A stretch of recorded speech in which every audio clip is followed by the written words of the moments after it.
Aloha and good afternoon. It is 1:02 p.m. on Wednesday, May 22nd, 2024. Will the Committee on Housing, Sustainability, and Health please come to order? Welcome committee members Okimoto and Toba to the council chamber, along with Councilmember Dos Santos Tam, Councilmember Tupola. I believe Vice Chair Kia Aina and Councilmember Dos Santos Tam are on their way. Oh, Councilmember Say, that's correct. Pursuant to Section 92-3.7 Hawaii Revised Statutes, this meeting will be conducted as a remote meeting by interactive conference technology with the following procedures in effect for the meeting. Members of the public will be allowed to provide oral testimony on all items on the agenda in two ways, remotely and in person in the council chamber. Remote and in-person oral testimony will be allowed when the agenda item is taken up. Before testifying, each person shall state their name. Each speaker may not have anyone else read their statement and is limited to a 1-minute presentation on each item. All persons who have registered to testify remotely by video conference will be called upon first. When your name is called, please monitor your screen and activate your audio feed when prompted. I will give persons who have not registered an opportunity to offer testimony. Please utilize the raise hand feature in Zoom to be called on. For those joining us by telephone only, press *9 to indicate your desire to speak. I'll identify you by the last 3 digits of your phone number, and when your number is called, please press *6 to unmute yourself when prompted. Some friendly reminders and tips: video conference from a quiet location. If you are also watching the proceedings on Olelo, please mute your television at the time you are called to testify. When the timer on screen reaches 0, please conclude your remarks promptly. Once all the in-person testifiers in the council chamber have testified, I will proceed to remote testimony. Persons who have not registered will be given an opportunity to speak following the oral testimonies and registered speakers. HRS Section 92-3.7 requires all votes at remote meetings be conducted by roll call unless unanimous. Therefore, I will first call for objections, and if there are any, I will call for a roll call vote. For those council members participating from outside of the council chamber, which we don't have at the moment, but if any join in accordance with HRS Section 92-3.7, the meeting will automatically recess if we lose audiovisual contact with you and cannot reconvene until we reestablish contact. Therefore, we'll ask that anyone announce if they'll be voluntarily signing off. Written testimonies, including the testifier's address, email address, and phone number, will be available to the public as described on the posted agenda. As a courtesy, please turn off all cell phones. I'll also welcome Councilmember Dos Santos Tam to the chamber, and we'll go to agenda item number 1 for action, Bill 26-2024, designating the month of May as Honor Our Kupuna Month to recognize and honor the great wisdom, generational knowledge, and substantial contributions of the beloved kupuna of Oahu. I believe we have Director Krucki here from Community Services. I'll invite Councilmember Okimoto if you wanted to share a few words as the introducer of the measure first. Thank you, Chair. I believe, we all grew up respecting our elders. That was something that was taught to me as a young child growing up here in Hawaii. And I know just recently we went and attended an event with the mayor, and he had declared also that this month was, I think, on the national level for older Americans. But I thought this would be a really great way to recognize and honor our kupuna who have come before us and are leaving legacies for us to continue. And so hopefully we can get a good discussion, and that's what the purpose of this resolution was. Appreciate those sentiments. Director Krucki, if you have anything you'd like to add in terms of the administration's position. Thank you very much.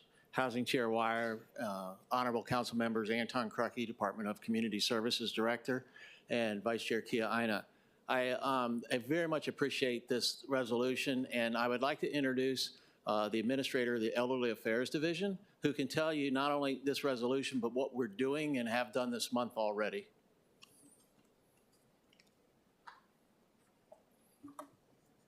Okay, good afternoon, Chair Wire, Vice Chair Kia Aina, Honorable Council Members, Derek Ariyoshi, Administrator with the Elderly Affairs Division.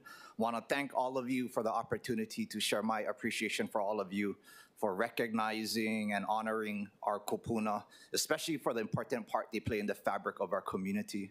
I'll add this. If the strength of a community can be measured, at least in some part, in the way we honor and celebrate our kupuna, the intent of this bill, I believe, speaks loudly towards that pursuit. So thank you for that. As you know, Chair, and as Councilwoman mentioned already, Elderly Affairs Division had the honor to host our kupuna volunteer recognition luncheon last week. And in that recognition luncheon, we had the opportunity to celebrate two of our outstanding 2024 Outstanding Older American volunteers, Mr. Wayne Nakashima, a volunteer with the State Health Insurance Program, literally counseling hundreds and hundreds of kupuna on finding the appropriate and right Medicare plan for them. We had Miss Diane Reese, volunteer with Volunteer Organizations Active in Disasters, or VOAD. Her support of our Maui wildfires, the eruptions on the Big Island, floods on Kauai and Oahu. When I read their applications, it's really humbling. It makes me question my impact on the community. That's how impressive these individuals are. So let me close by saying this to our council members. I mean, we all have our own origin stories of where our reverence for kupuna comes from. And I believe this bill mirrors and reflects your own origin story. So thank you again for your support. It's an important one. Thank you for those sentiments, Administrator, and also extend the mahalo to Mr. Nakashima, Ms. Reese, and of course all of our kupuna volunteers. Members, were there any questions for Director or Administrator Ariyoshi? Seeing none, we'll go to testimony. We don't have any registered testifiers. I believe we have Ms. Young. If you want to go ahead and state your name and proceed.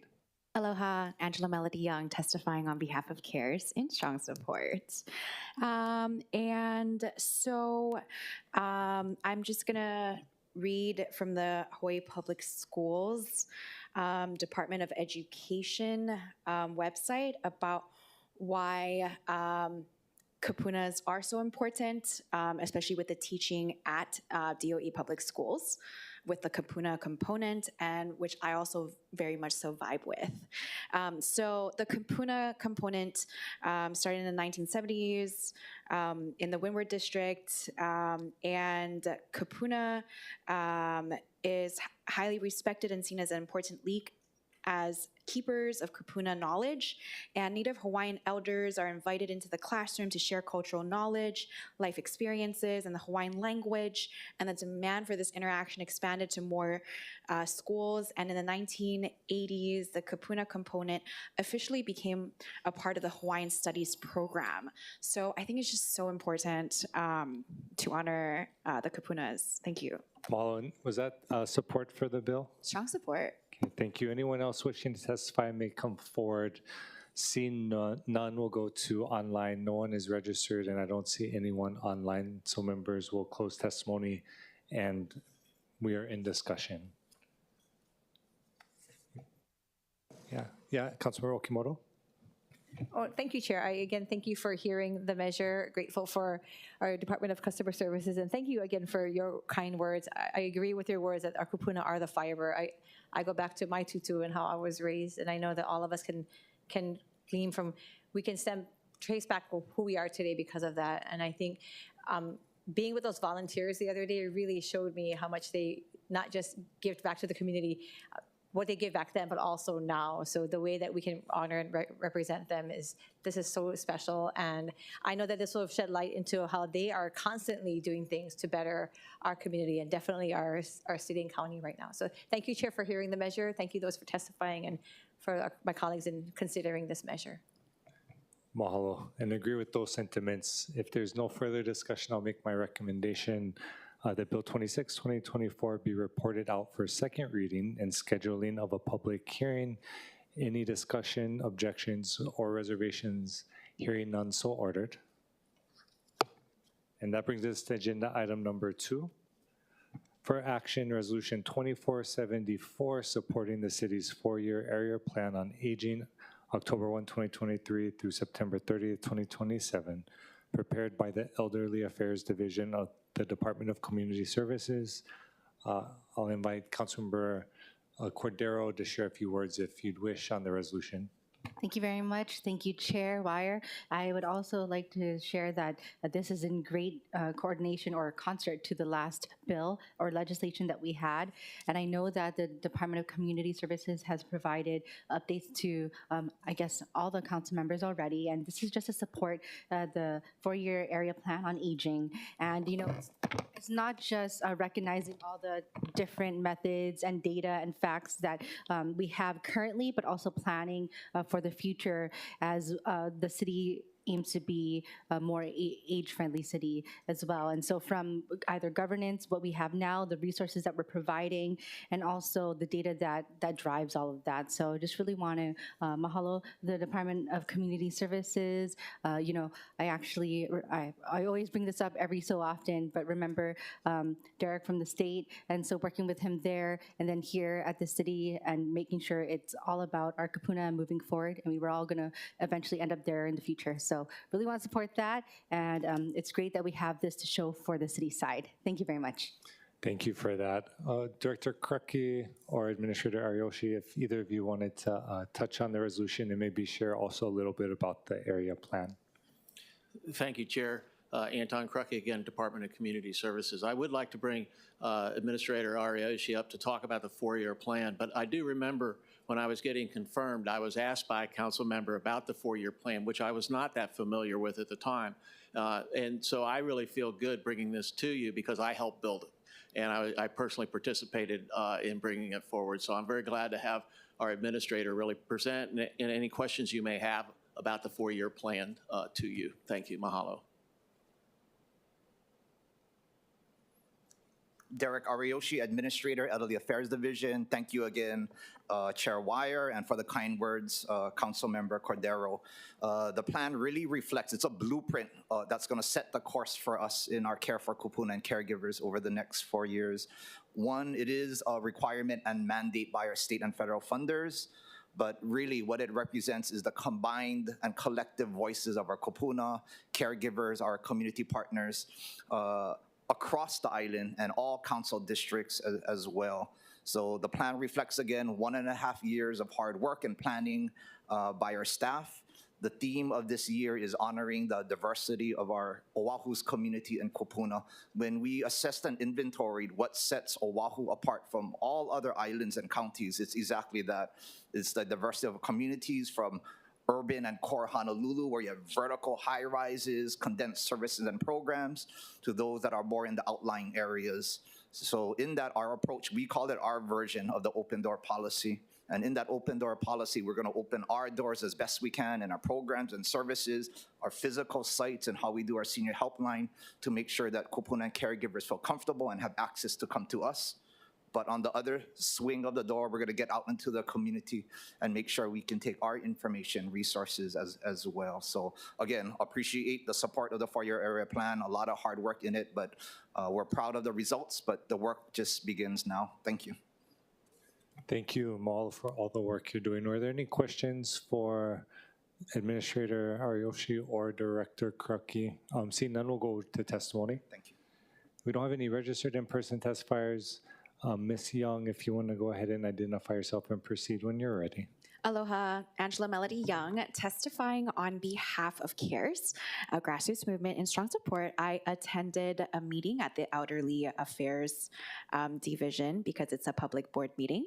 And then there were Hawaii Public Health Institute students or interns there.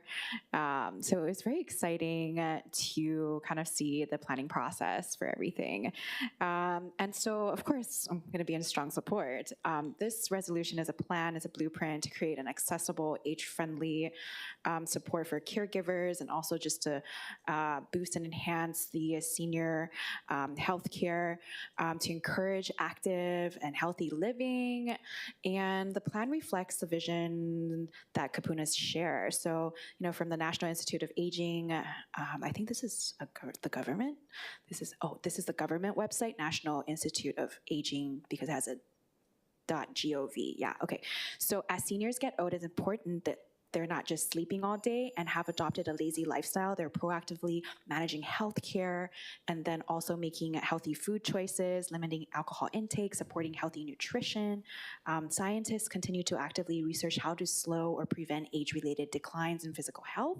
Mahalo, Angela. So that was in support. Yeah, and support. And Appreciate your testimony. improve Thank health in the city. Thank you. Thank you. Anyone else wishing to testify can come to the podium. Seeing none, we'll go to online testifiers. We don't have any registered, and I don't see anyone online wanting to testify, so we'll close testimony and go into discussion if there is any, but seeing none, I'm going to make my recommendation that Resolution 2474 be reported out for adoption. Any discussion, objections, or reservations? Hearing none, so ordered. And we'll move to agenda item number 3 for action, Resolution 2481, urging the Department of Environmental Services to provide 24/7 operational service at the Waianae Convenience Center and urging the Department of Parks and Recreation to provide increased maintenance at Leeward Oahu parks and recreational facilities. Members, we do have posted proposed CD1 OCS 2024-0529/5/15/24, posted at 4:44 p.m., submitted by Councilmember Tupola. For your information, the amendments are listed on the agenda. Councilmember Tupola, if you wanted to add anything else at this time, feel free. Again, the amendments are on the agenda, but if there's no discussion, I'll invite up the directors. Okay. So I believe we have Deputy Director Michael O'Keefe from Environmental Services and Director Thielen from Department of Parks and Recreation. Thank you both for being here today. Deputy Director O'Keefe, if you had any initial thoughts or comments on the item. Yeah, mahalo. Aloha, everyone. Mike O'Keefe, Deputy Director with ENV. I think as Director Babcock testified last time, we're in support of the reso. We'll look at the possibility of expanding hours and also look at what else can be done to increase the capacity at the Waianae Convenience Center. It is a busy center, just recently, for example, in December 2023, we installed a trash compactor, which improved capacity at the center quite a bit. And so we'll look at expanding possibly that operation and whatever else we can do in addition to the hour expansion to see what can be done to decrease traffic flow through or speed up traffic flow through the center, I should say. Mahalo. Appreciate that. Councilmember Tupola. Thanks so much, Chair, and thanks for hearing this bill. Aloha, Deputy. Thanks for being here. So I'm appreciative that the department's in support. I think my number 2 under the be it further resolved states, review and evaluate options for leasing property to create a new convenience center to be managed and operated by the city to accommodate the need for additional refuse bin space in Waianae. So the reason why I wrote that is because in the first year when I suggested this, you guys were actually already in the pipeline to start up Kapolei. So Kapolei started, it launched, it's there, it's in the industrial area. Unfortunately, it's not near a lot of homes, so I think it is helpful, right, to have another convenience center, but it's just not really in any neighborhoods or near anywhere. Like most of the people in my community don't carry trash with them and then on the way home drop it off at Kapolei and then come home. And I appreciate the cameras, I appreciate the compact, but that area is just too narrow and the property is too small. So that's why I suggested we might need to kind of move towards leasing something as opposed to acquiring it and having to build it out, because I think at this point we really have sort of reached capacity with the compactor helping, with us trying to switch out bins faster. We're at the point where I think we've we need another space. So that was my first suggestion, if you guys can look through that. The third one that I talked about was looking for alternative sites, but also putting the actual search back into the Landfill Advisory Commission or committee. And the reason why I'm suggesting that is because to date, once we've finished our work with them, there hasn't been a way for us to get regular updates. And so, Councilmember Wire has been hosting discussions here, but my main concern, especially from my community, is that they do not know where to voice their concerns, where to weigh in when choices are being discussed. So it's a consideration that I've already talked to Director Babcock and to the administration about, is if you guys would consider at least having the Landfill Advisory Committee either reconvene or something, so we have regular times where people can speak up, hear what's going on, and we don't have to just kind of hear announcements in the news. I appreciate you coming out to the neighborhood boards, but we actually can't list it every month to discuss this. And lastly, the quarterly cleanups. I have talked to Director Babcock, and he's willing, the administration's willing. And this last cleanup that we did, we actually were cleaning the beach park. So that's kind of why I wrote this beach park part in here, is because with the amount of unpermitted camping that we have there, we have so many people living on the beach that those cleanups have become very important to us, keeping the coast sanitary. So I just wanted to bring those up and see if you can discuss with Director Babcock about, those are my three main points. So I wanted to see if you had any thoughts. Yeah, absolutely. So just, for the community cleanups, that's not an issue for us. We're happy to participate in that. The leasing of property, we actually have money coming up in the current fiscal year budget for facilities planning related to convenience centers, but also all of our facilities. And we can certainly weave that effort into the scope of that contract that we'll be executing next fiscal year. So that's not an issue either. And as far as opportunities for public input onto in the landfill siting selection siting process goes, so point taken. There's not a lot to update on right now. Basically, we're, and as I'm sure the council knows, we're going through the very, very, very few remaining options that are left available once all of the restrictions are applied to the island, to see what we can work with, with respect to possible federal land that's available. What is there anything that we might have missed in the initial review? I don't think so, because we've been looking at this for so long. But is there anything else that we might have missed? Is there any situation where if we were to somehow, and it would be legislatively at the state, roll back some of the restrictions that were imposed under Act 73, what would we need to do specifically in order to open up a site that would be workable? Not eliminate. I don't want to say that. Minimize to the extent possible risk associated with putting a landfill in an area of the no pass zone that might not be as vulnerable or as close to an aquifer as other sites might be. So yeah, that's all that's kind of going on right now.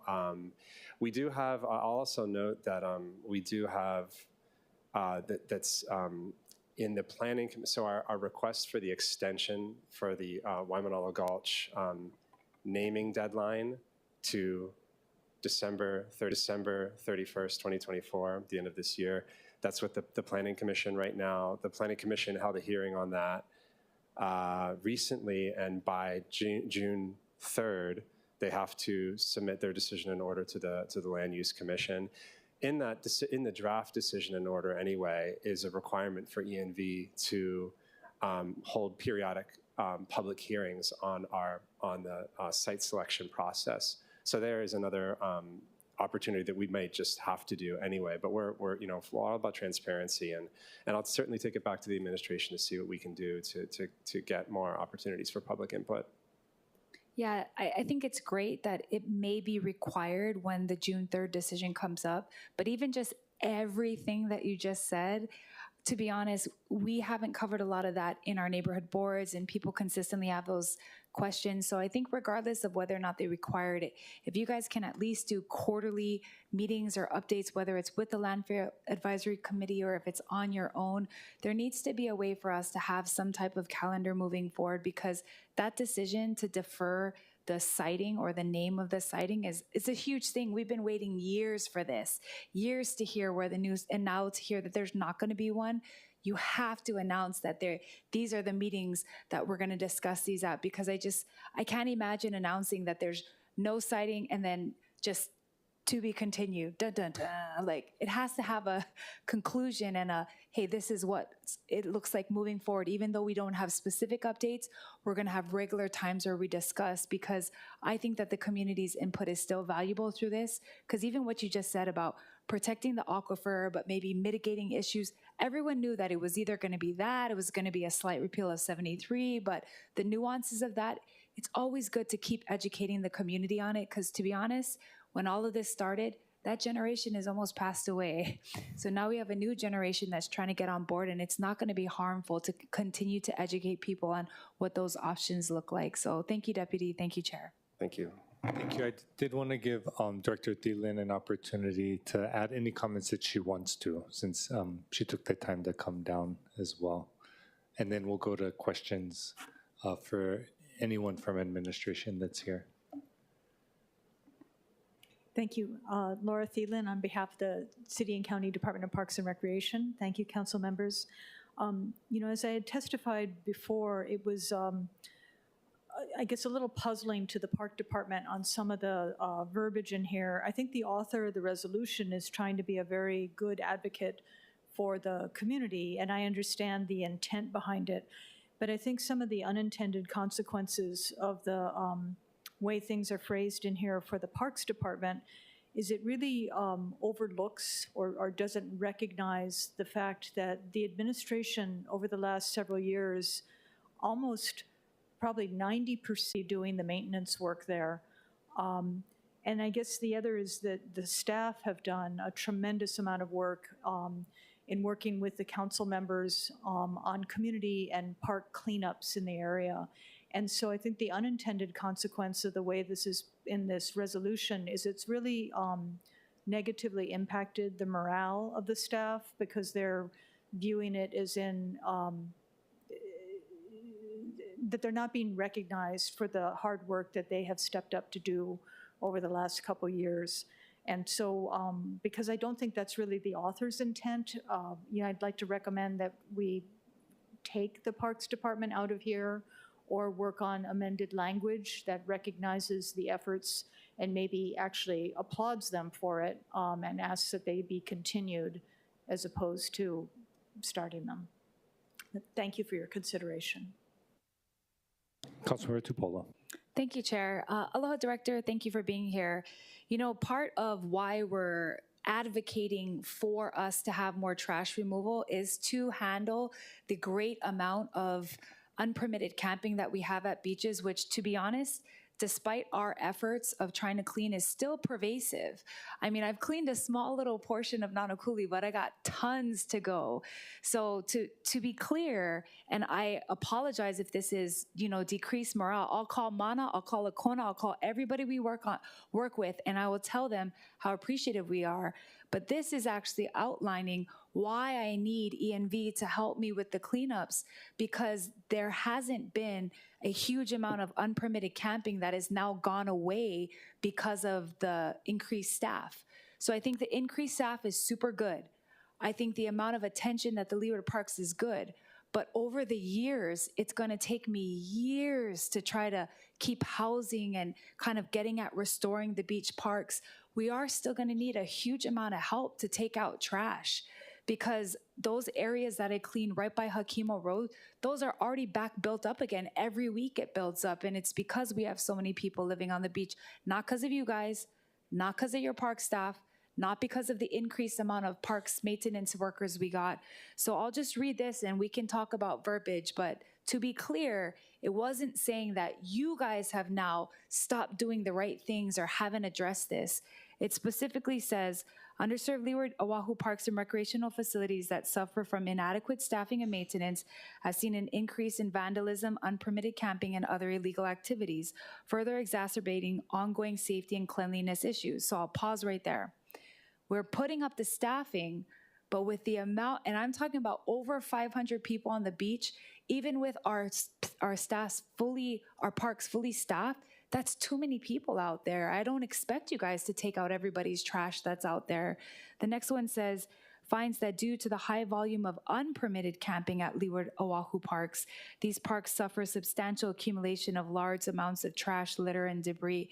So I'm saying that because of our unpermitted camping, that this is why the accumulation has required me to ask ENV if they can further help me, because as a community, we can't combat it by ourselves. Your staff can't combat it by themselves. And in addition, with more trucks, we're still not going to be able to do it because it's too many people that are living outside. So I'm hoping that those two paragraphs, although very small, are not saying that you guys are not doing a good job. And if you want me to write in there that you guys are, I absolutely agree you are. We work with you. We talk with your park staff almost weekly to help us, whether it's a stored property ordinance, a broken sprinkler, and they're very, very responsive. So you tell me how you want me to remedy that, and I hope I conveyed it clearly how appreciative I am of your staff and how some of these issues are outside of your control, of which I'm trying to see if we can't remedy that by handling some of these things with ENV and doing it on a quarterly basis so that we're all trying to decrease the volume that's out there, but also hopefully open up another center that's kind of near the area that we can get more trash to, so that we don't have the excuse of, well, the convenience center's closed, oh, it's full. So I hope that makes sense, Director. Thank you, Councilmember. And as I mentioned, I didn't think that the intent was to insult them. I think the verbiage could be amended in that whereas paragraph 12, I think that would clarify that. And then in the resolution, the first part where it's urging the Department of Parks and Recreation to provide increased maintenance at Leeward Oahu parks and recreational facilities. I think, again, that verbiage there could be clarified, to talk about the work that they've been doing and maybe continuing. And I think that would go a long way. We understand and share the underlying goal to clean up the area.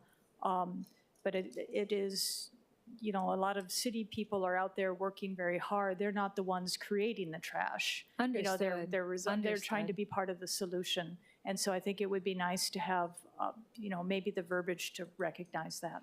Okay, Thank you. Can do. I really appreciate it, and it's not a hard ask. So, Chair, go ahead. Yeah, thank you, Director.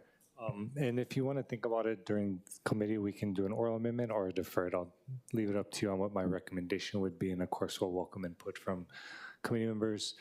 I was going to ask Deputy Director O'Keefe a question. Was there any other questions for the administration?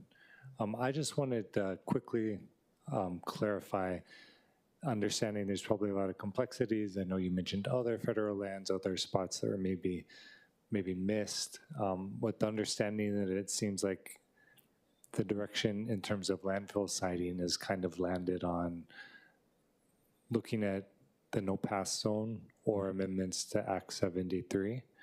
Would you say that both of those are on equal footing at this point? So that's right. I would say right now that the preference would be to amend Act 73. Yeah, simply stated. No, that's extremely helpful for myself. I appreciate that. Any other questions? We'll go to testimony. Thank you, Deputy Director. Having no registered testifiers, we'll go to Ms. Young, and then any other persons wishing to testify can come up to the podium as well. Please proceed when you're ready. Aloha, Angela Melody Young, testifying, wishing to comment on behalf of CARES. So I've witnessed the trash in Ewa Beach District and Leeward Coast as I cruise over there, batteries, tires, all the trash. So I'm concerned. And Act 73, there's a buffer zone for trash facilities because of negative environmental impacts. So, this is a very complicated process of finding a new site. The YPO soccer complex was next up and it was canceled. And H-Power is a different site. H-Power facilities reduce the volume of trash by 90% by combusting it, stabilizing it, and recovering energy prior to disposal. So the state manages incineration facilities design, which is a fancy way of saying it manages the trash site, which emits pollution when burning the trash. So these are standards from the document EPA, Environmental Impact Statement of the North Atlantic Incineration Site Designation. So this is an environmental standard from the federal level for facility designs of trash sites. And listed in the document, you can find the environmental standards. So I think this is very important to study because I do foresee the need to work together with the state. Appreciate that, Angela. And was that testimony in support of the resolution as well? Wishing to comment. Comment. Okay, appreciate the comments. Anyone else wishing to testify can come forward, but seeing none, we'll go to remote where we have no registered testifiers and no one online to testify. So we'll close testimony and go into discussion. Councilmember Say. Could Deputy Director O'Keefe come up to the podium? Of course, Deputy Director O'Keefe. Director O'Keefe, this is just my train of thought. Would it be possible that we just go all the way to say Planning Commission has rejected one of our sites? And then put the pressure back on the state legislature. I'm sorry, Councilmember, I don't think the mic is on. The question was, would it be possible that, we've come up with a site that is rejected by the Planning Commission? And the reason is that then the pressure should fall back on the state legislature. They created Act 73, not us, in prohibiting us to find sites that may be able to accommodate a new landfill. Just your thoughts. Or as an example, I don't want to say where, but on the windward side, there may be a site available. The mine, or what do you call Amaron. If we're to designate it to say, yeah, there, and then opposition occurs, wouldn't that elected official from the windward side then try to revisit Act 73? Because at the end of the day, what will happen if we don't do anything that we get rejected because of Act 73? Thanks, Councilmember. That's a good question. So from this point, I think I kind of mentioned that the Planning Commission will refer its decision and order to the Land Use Commission, and then the Land Use Commission will base its decision on our special use permit for Waimanalo Gulch. Will it amend it or will it not? So there will be a decision made on that, whether or not we're granted our extension to the end of this year to name a new site. As far as the Land Use Commission's authority to approve or disapprove the site that we name, I think it depends. It depends on the site. I think if we name a site where we need another special use permit, they could deny us that permit. If they don't, and there's not a special use permit needed, but just like a solid waste management facility permit, which would then be under the authority of the State Department of Health, I suppose they could deny us. I'm not aware of them denying permits based on the location of the facility, more so like what the facility is proposing to do. But I mean, anything is possible. There's also the State Department of Health covers solid waste and also drinking water, clean water. And so I suppose that they could have input on a site if the site was near a water source. Yeah. Because you are limited right now, correct? Extremely limited. Okay. You may have maybe one or two sites, and that's what I'm just proposing, that the two sites that are proposed, Planning Commission may not reject it, but say, okay, then it goes to Land Use Commission. Now, the Land Use Commission would say to Calvin, say, oh, you need a special use permit for this particular landfill. I just want to rile up our friends across the street. It's a two-way street. You can't have it all your way and not the county. And yes, you're correct. Department of Health does have a division of solid waste. But to enact a law like that makes it very difficult for the county of Oahu to take a much more progressive, active approach in designating an area. But yes, you're correct. Have you taken into consideration the negotiations as far as the state with the Department of Defense on the military installations? Yep. So Mayor and MD have been actively engaged in discussions with the military, both on, well, mainly on the YPO site, which we now know is not under consideration anymore. But I think there's still ongoing dialogue. But we're at this point, when you look at all the other restrictions that are in play, Act 73, airport buffer zone, no pass zone. There's really nothing left. Without getting some form of concession on one of those restrictions. And like I said, we're looking at the concession being on Act 73. Well, that's why I'm saying to myself, I think somebody within the state administration, maybe Department of Land and Natural Resources, Land Management, that they'll be negotiating with the Department of Defense the renewal of the leases of all of our military installations. That something can be worked out on federal properties. And the only reason why I bring this up, because we can't kick the can down the road. This is what, the third or fourth administration in asking for the extension. When is it going to end? That the cost would just be horrendous once more to create a new landfill. So I just bring this up because, yeah, I don't have the answers to, but it's not easy, Chair Wire, to say we're going to go to the ledge to get Act 73 amended when there is no urgency from their side. That's the issue. That's why I'm saying if the city makes a decision that this is the site that they'd like to, and see what the reaction from our public officials across the street will address it, because it will be affecting the representatives and the senators. But do you think this particular issue will just prolong itself for another 4 years or 5 years? No, not at all. Okay. We will name a site, and assuming we get the extension that's where we've tentatively received. We will name a site by the end of the year. Okay, end of this year. I'll keep your word to it. Okay, thank you very much. Thank you. Thank you. Any further discussion? Councilmember Tupola. Wait, hold on, Deputy, one more time. Did you just say you're going to name a site before the end of this year?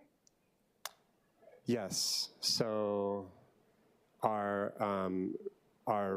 request for extension in the SUP and our special use permit is to extend the date that we were required to name a site from December 2022 to December 2024. So once that, assuming that is finalized and adopted as a decision in the form of a decision in order from the Land Use Commission, that will be our deadline by the end of this calendar year. Thank you. Thank you, Chair. Of course. Seeing no further discussion, did we want to work on some language, or what was Councilmember Tupola's preference? Thank you, Chair. I'm suggesting that we strike the 12th whereas. So I think if we strike that 12th whereas, it still, mentions that there is a substantial amount of trash at the parks, but doesn't necessarily talk about inadequate staffing, et cetera. And then on the first, be it resolved, where it says urges the Department of Parks and Recreation to strike provide increase and write continue their hard work and. So then that sentence would read, urges this Department of Parks and Recreation to continue their hard work and maintenance at Leeward Oahu Parks and Recreational Facilities. I think it's the cleanest, simplest way that will suffice. And I think Director Thielen's comments are well taken. And I think their work is well deserved. Okay, appreciate that. And just to clarify, the 12th whereas, is that the one that's underserved? Yep, so strike that whole one. Mm-hmm. Perfect. Looks like OCS also got that. So invite any other discussion. Was going to be recommending, Director Thielen, did you have any thoughts on that?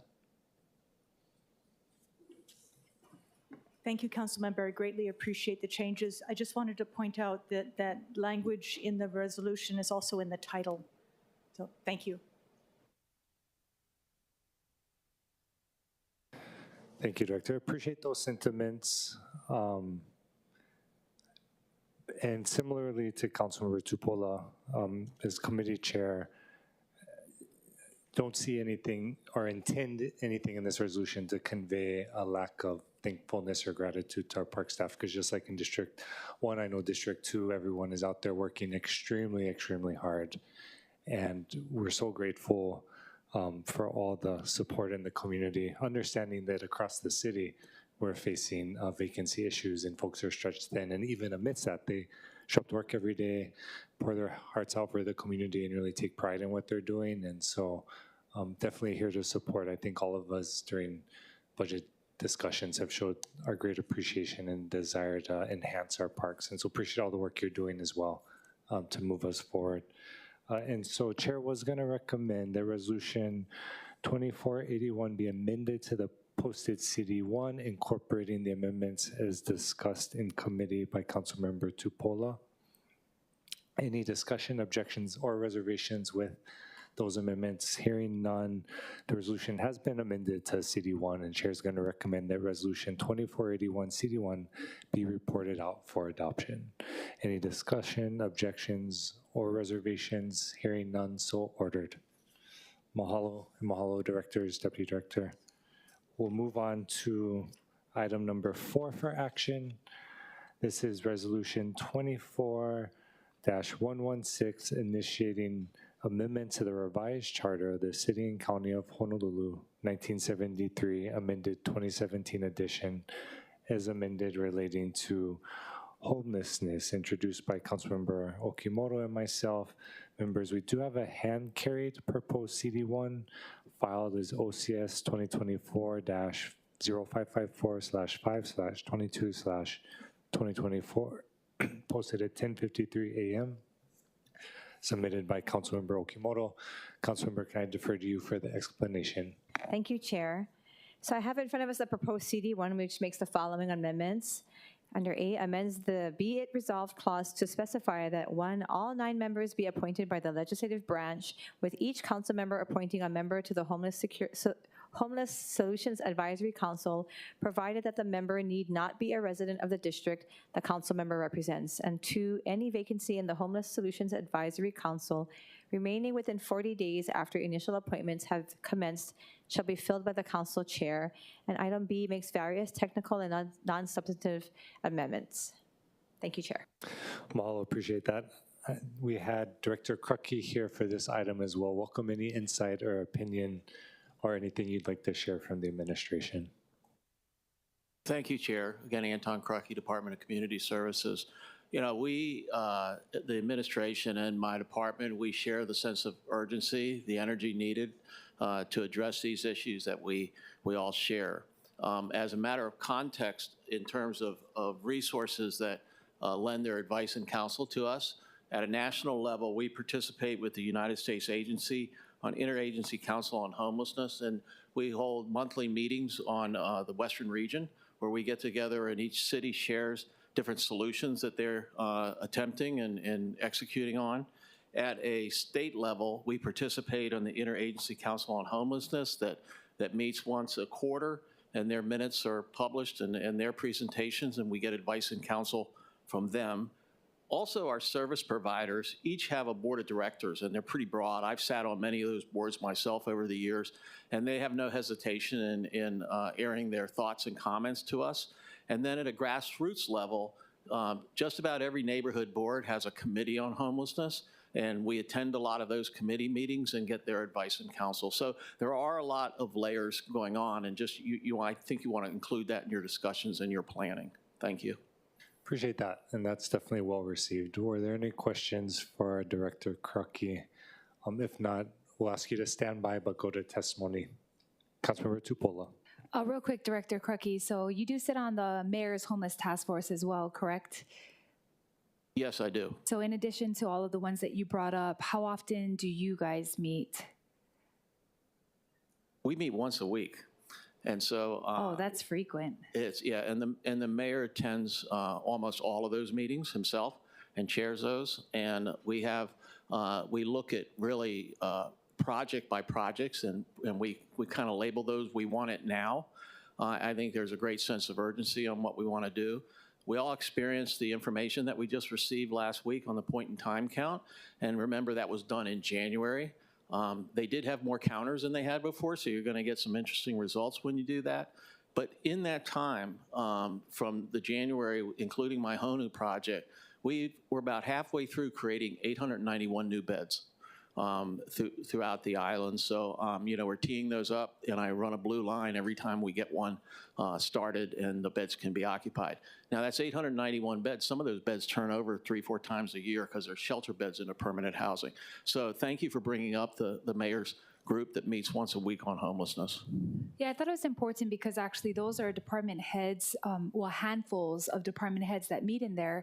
And I think the initiatives of the city folded into any progress is going to be super important because that requires budget, that requires funding, and a lot of those things, you know, a task force or a committee of community members wouldn't know all of those pieces moving around. And when I went to the meeting a couple weeks ago, even I was like, oh, this is the first time I'm seeing this. So I think the work you guys are doing is good, that it's that frequent. I guess once we have testimony and we discuss, I would like to know what your thoughts are on if having something like this would help or hurt what you guys are already doing weekly. Well, I'd be glad to participate in those conversations. You know, any additional help is always good, but with that help comes other activities that have to happen. I think all that has to go into the mix. And I think the most important thing to consider is whether or not we're covering all the bases. Are we getting out into the community and hearing their voices as well? I think, you know, and do we have a system that's covering all those bases? True. Thank you, Director. Thank you, Chair. Thank you, Councilmember. Any other questions for Director? Now we'll go, Councilmember Say. No, I just wanted to say thank you very much, Director Crucky, for attending all of the neighborhood boards that I have to attend in making your homeless presentation. Thank you. You're welcome. Thank you. We'll go to testimony and then come back to discussion. Anyone, no registered testifiers, anyone in person wishing to testify can come forward. Seeing none, we'll go online where there's no registered testifiers, and seeing no one online unregistered as well. We'll go ahead and close testimony. Go back into discussion. Appreciate all the points that have been made. I cannot speak for myself. I know we co-introduced this, so I think, you know, my main goal is that because it's a charter amendment or proposed charter amendment, as we all know, it has to go through 3 readings at council, and so keeping it moving along, understanding it would come back to committee and we could continue discussions would be my ideal outcome, but open to suggestions from everyone else. Just speaking for kind of the value I see, appreciate Director Crucky, the task force that meets weekly. Could you maybe come up and just share a little bit more of who all's involved? I'm assuming it's you, maybe housing, TLM, or... Thank you, Chair. When the homeless committee meets, if I go around the room, and so we'll have the homeless coordinator, right? We'll also have Department of Land Management because they're involved in the buildings that we're doing. We'll also have emergency services because they oversee CORE and those activities that happen. I will bring people that may be heading certain projects going around. The deputy director comes, the managing director comes, the mayor's aide comes, and then we also have our communication teams come. And we have a couple of those that come, one to take minutes of the meetings and the other to offer suggestions on how we communicate what we do. And then on an ongoing basis, like Councilmember Tupola mentioned, we have guests that come in. They have specific projects. We have, twice we've had members from the state come over and sit in on the meeting so we can converse with them. I know we have Department of Health scheduled to come in on the 28th of May. usually the agenda may take topics that are kind of current that are happening, but we're working off of a project list all the time. And so we're always questioning the project list. I put together a book on each project, and then every week I update the top sheet on activities that have happened in just that week. Appreciate that insight. And then just to share a little bit more of like where my thinking was coming from, and then of course defer to Councilmember Okimoto for hers, and then welcome discussion. I think the value I see in such a committee would be internalizing or bringing folks that are experts in the various fields into the city policymaking role, understanding that on the operational side, I think you folks are doing a great job at DCS, DLM, Housing Office. Also looking at just some of the projects that we've done in the community, right? Like Kauiki Village, I think is a prime example that maybe hasn't been replicated in a way that it could be at a larger scale. Because I do think with minimal investment, even if we just had 10 of these, tiny home type villages across Oahu, I think we'd see a dramatic impact just on visibly what the community sees. Because, just like when I'm downtown and then go up to Wahiawa and see someone I just saw in town on the sidewalk in Wahiawa, I think we know that across all of our communities, people are going to return to the communities they're from or that they're comfortable with.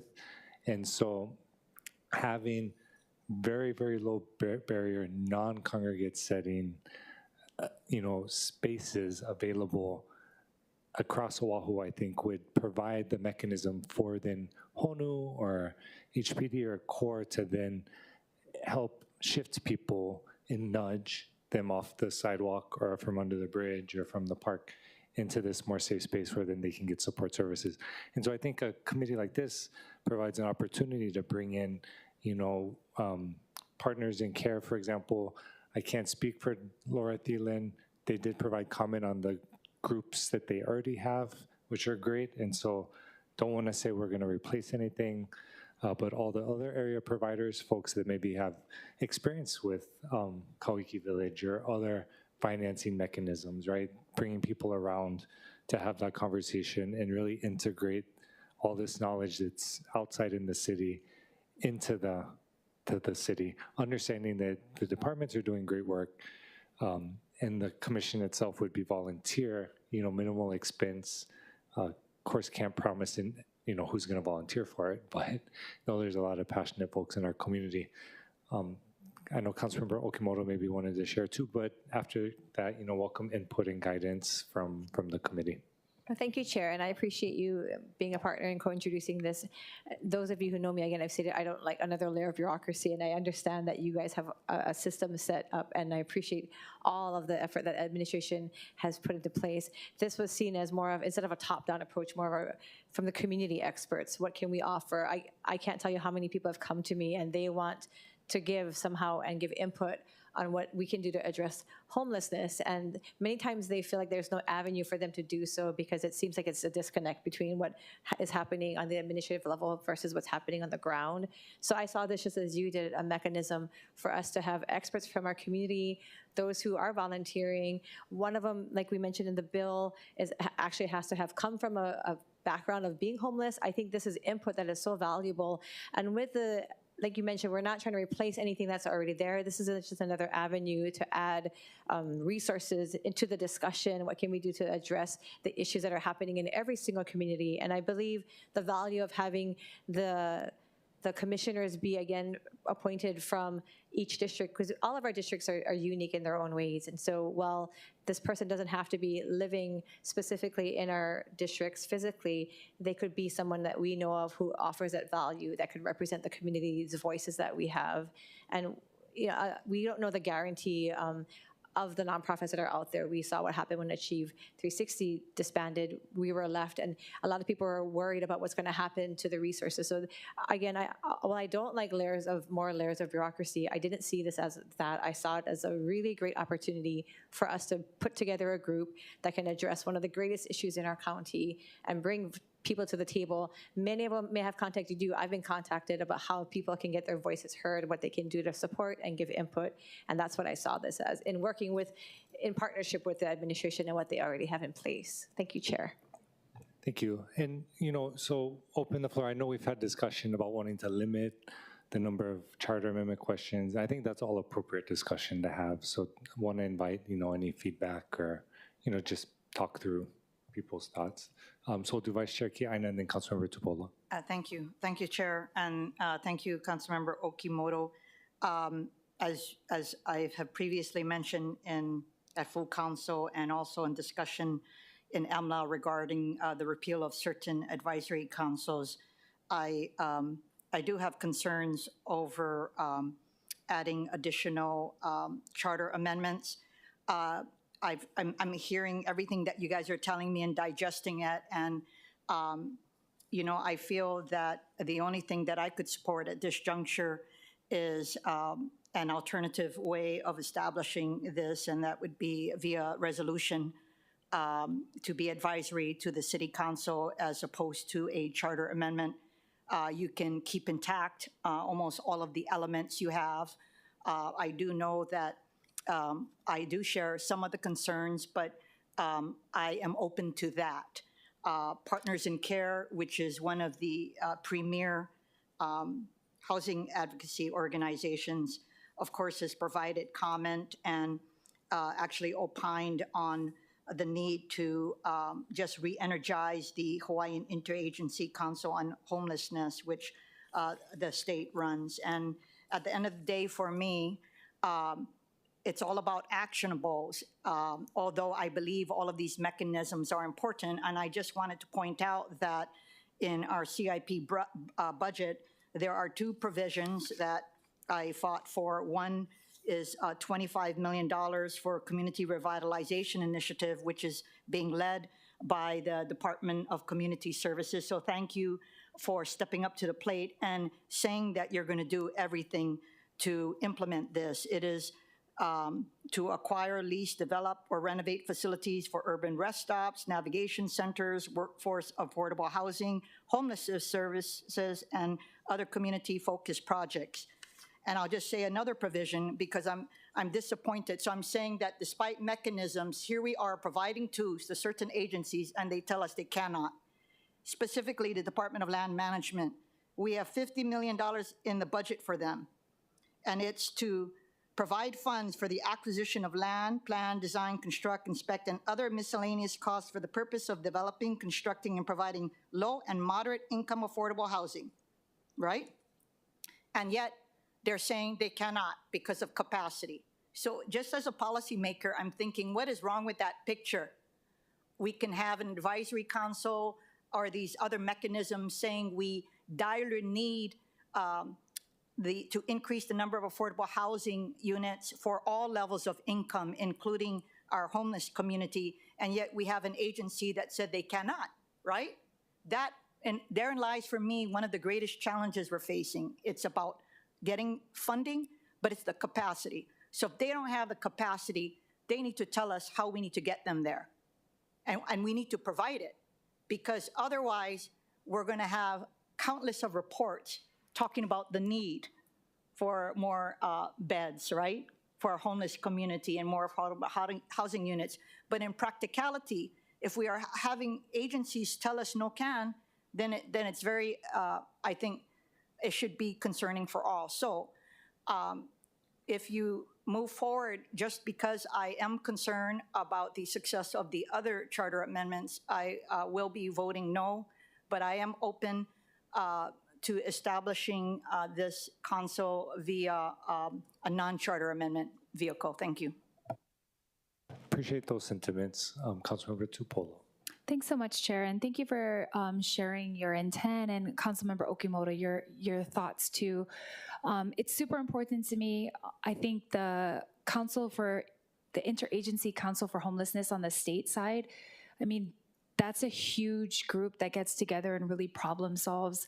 I'm glad I went to the mayor's meeting because I wanted to see for myself how we do it on the city side, and I would say the people in that room were honestly the right people to be there. They are the people that would make things move in the city. I would say I also am concerned that this needs to be at the level where people insert themselves into what's already existing, because my main concern with like my nonprofits or anybody that's tasked to kind of listen or take this in is they're already being pulled in tons of directions. They attend the Interagency Council on Homelessness to get input from them. Some of them come to the mayor's one. They also sometimes, in fact, my outreach workers come to every neighborhood board because homelessness comes up every month. So they sit through those meetings. So I think for me, the best way for a community member to interject themselves is, I'm not sure everyone's, but in all of my neighborhood boards on the west side, they all have a homeless committee that people can attend, they can insert themselves. But I think if people's ideas are to the level where they want to bring it up to the state, they can come in as a guest. So I just guested myself into the meeting. I said, can I please come? And they were like, sure. So I got on the calendar. So I think if people's ideas are at the level where they want to suggest that, I definitely think the Interagency Council on Homelessness lets people attend. I'm sure our mayor would let people attend if they wanted to kind of listen in, because we don't think that, you know, we have all the solutions. But I will say that Lindsay Pacheco, who works for the homeless office at state, she was homeless. There's at least 4 people in my nonprofit that we work with that they were all homeless too, and now they work in part of the agency. So I think as far as taking people with lived experience, and FYI, there's a group called Oahu Lived Experience, where they were all formerly homeless and now they run a nonprofit. We're at the level where my concern is not that we need more task forces or committees or groups. I like study all the intricate parts of why things aren't working, similar to what Councilmember Kiaina brought up. Something is supposed to happen, it's not, then we got to study the stuck piece, because there's too many pieces moving. I would honestly say for homelessness, there's too many pieces moving, and we have to start to cut back and say, let's trim the fat and see if we can get more impact. Because the more we spread ourselves thin, the less impact we can have on the ground of actually helping people getting this housing up. So I too would encourage us to either do a resolution or to have our community members get active with their neighborhood boards, or if people have great solutions to enter in any of these task forces, where really their suggestions would be well taken. I'm sure people would love to hear it. And of course, once you hear the group talk, you kind of take a step back and you're like, oh, okay, there's a lot going on here. So it helps us to gain perspective too if we want to get involved in the cause, which is very noble and very needed, especially in our county. Thank you, Chair. I appreciate those sentiments.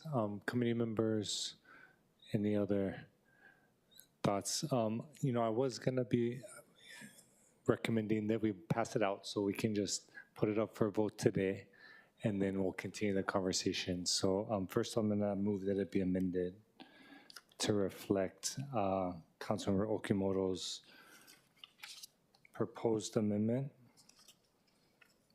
So Chair is going to recommend that Resolution 24-116 be amended to the hand-carried CD1, OCS 2024-0554/5/22/2024, 10:53 a.m.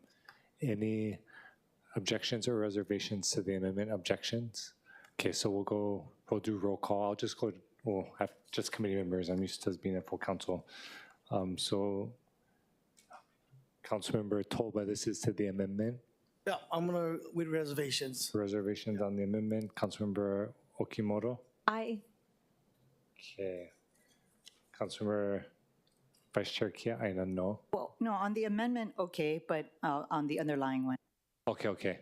So reservations from Councilmember Tolba on the amendment. Any other reservations or objections to the amendment? Hearing none, we'll go ahead and amend the measure.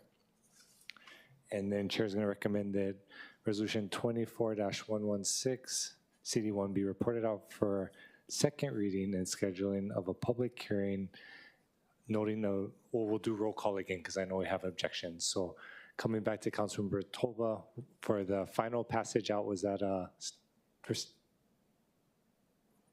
Chair, I made a mistake.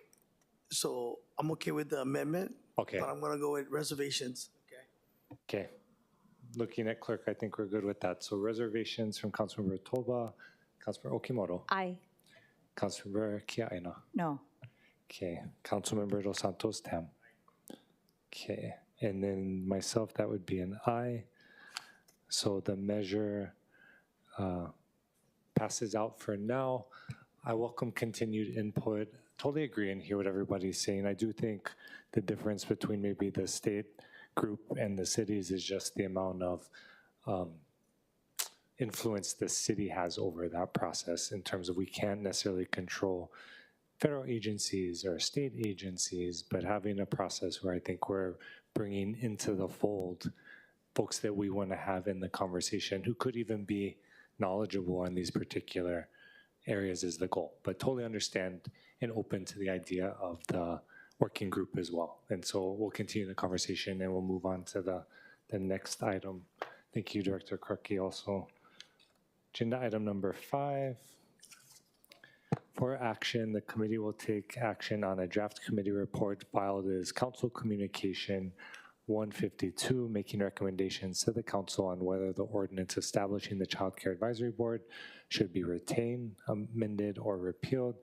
The draft committee report recommends retaining the Child Care Advisory Board with no changes, consistent with the recommendation from the Department of Community Services that was set forth in Departmental Communication 105, 2024. However, yesterday's meeting, as discussed, we did receive testimony from Mayor's Chief of Staff, and we also received Department Communication D/364. Based on this revised recommendation, I'll be revising the draft committee report to recommend that the Child Care Advisory Board be repealed, and also that Bill 21 be attached to that report. Director Krupke, I wanted to just invite you up to provide some insight as well. And so I think the question before us is if everyone is on board with the recommendation that the Child Care Advisory Board should be repealed for now. Chair, thank you very much for allowing me to comment. We support the repealing of the advisory board. I have to apologize for any confusion that occurred. We were kind of drafting this when we were trying to bring Ms. Vieira on board, and I think that bringing her on board, and she's crafting a good framework for the city now, and she'll be able to share that with you, and we'll have her here in an informational briefing. In addition, she already put out her first bid proposals this week, went out, that she's applied for funds for the city. And she is doing outreach. So when we get that framework, it will be a great time to come back and have a discussion about childcare and the city's role in that. So thank you very much. And I apologize for the confusion over the last few months. No, and appreciate that insight. I know it's an evolving process, and look forward to the work that she'll be doing and the report and the work that she'll be doing. Are there any questions for the director on this matter? Seeing none, we'll go to the testimony. Having no registered in person, Ms. Young, I see you standing up. Do you want to identify yourself and proceed when you're ready? Aloha, Angela Melody Young testifying, wishing to comment. So just as pollution is a public health concern, homelessness is a public safety concern, early childhood education is a public school and a public education concern. So I'm just concerned as a concerned citizen, when you're assessing the need for a child care advisory board, what are the goals of the office, right, when you decide to repeal or to revive it? So in the City of the State address about wicked problems last year, there was a focus declared to create a new early childhood education office. And yesterday I mentioned the state office, right, which has the branch in which LG builds out the classrooms and the facility designs, which then will require a large appropriation of funds. There's also the branch, the HELDS branch, Hawaii Early Learning and Development Standards, which is focused on development and curriculum of the children in the classroom, shaping the atmosphere of the learning experience, the strategy of focusing their educational standards at the early childhood level. So Thank you, Angela. That was comment, or were you making a recommendation on? Commenting about when that discussion is going on about assessing the need to repeal, right? Okay. I'm concerned that there should be support provided for ongoing activity. Okay, well, I'll appreciate those sentiments. Thank you. Anyone else wishing to testify can come forward. Seeing none, we'll go online where we have no registered testifiers. Seeing no one online unregistered as well, we'll go back to discussion. Any discussion from the committee?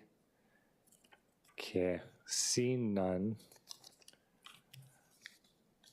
Based on the revised recommendation of the Department of Community Services, I'll be revising the draft committee report to recommend that the Child Care Advisory Board be repealed with Bill 21 CD1, that's Bill 21 2024 CD1 be attached. Any discussion, objections, or reservations to that recommendation? Seeing none, the committee report has been amended, and the chair further recommends that the committee report be reported out for the scheduling of a public hearing and adoption. Any discussion, reservations, or objections? Hearing none, so ordered. Mahalo, members. That brings us to agenda item number 6 for action. The committee will take action on a draft committee report filed as Council Communication 153, making recommendations to the council that the ordinance establishing the Oahu Committee on Children and Youth be repealed. Rep. Director Krupke, do you want us to just incorporate your comments earlier, or did you have anything else you wanted to add? Okay, acknowledging the director was shaking or responding in the affirmative. Any questions from the committee? Seeing none, we'll go to in-person testimony with no registered testifiers. Anyone wishing to testify can come forward. Seeing none, we'll go to online. Having no registered and seeing no online unregistered testifiers, we'll go ahead and close testimony. Angela. Okay, I'm allowed to still allow her to testify, right? Okay, OCS is saying yes. Okay, please proceed. And then we'll close after you with no other persons present or indicating they wanted to testify. Okay, aloha. Angela Melody Young, testifying as a concerned community member. So just wishing to comment and that, so the Committee on Children and Youth for this city initiative, perhaps you should consider the work of the Hawaii Children and Youth, which was co-convened by Susie Chun Oakland and Dennis Arakaki. And it's in its 31st year of operation. And it's chartered into the Hawaii Revised Statute as an official state event. And CARES does volunteer planning with the Hawaii Children and Youth. Yeah, when there are issues about repealing an office or how to manage an office, I think the best solution is always to try to collaborate. And I think the Hawaii Children and Youth is going to be a very helpful network to supporting this initiative. Thank you, Ms. Young. Appreciate your testimony, and we'll close testimony. Any further discussion? I'll just note that part of the conversation has also been looking at the fact that we do have a Honolulu Youth Commission set up, and I'll just note in the report that it does indicate the administration's plans to hire an early childhood resource coordinator and reestablish the Child Care Advisory Board. I just wanted to ask Director Krupke, I know at the last meeting, DCS had indicating that it would be something that the admin may want to revisit. Just wanted to confirm that was the case. So the Child Care Advisory Board may be something that is contemplated for the future once the plan is laid out by the Child Care Coordinator. Yes, Chair. Thank you for letting me comment. That is correct. I think once we get the framework in place and you'll be able to have that discussion, then that subject can be revisited. Okay, appreciate that. Mahalo, Director. So see no need to further amend our report. The chair is going to recommend the committee report be reported out for scheduling of a public hearing and adoption. Any discussion, objections, or reservations? Hearing none, so ordered. Mahalo, committee members. This hearing is adjourned.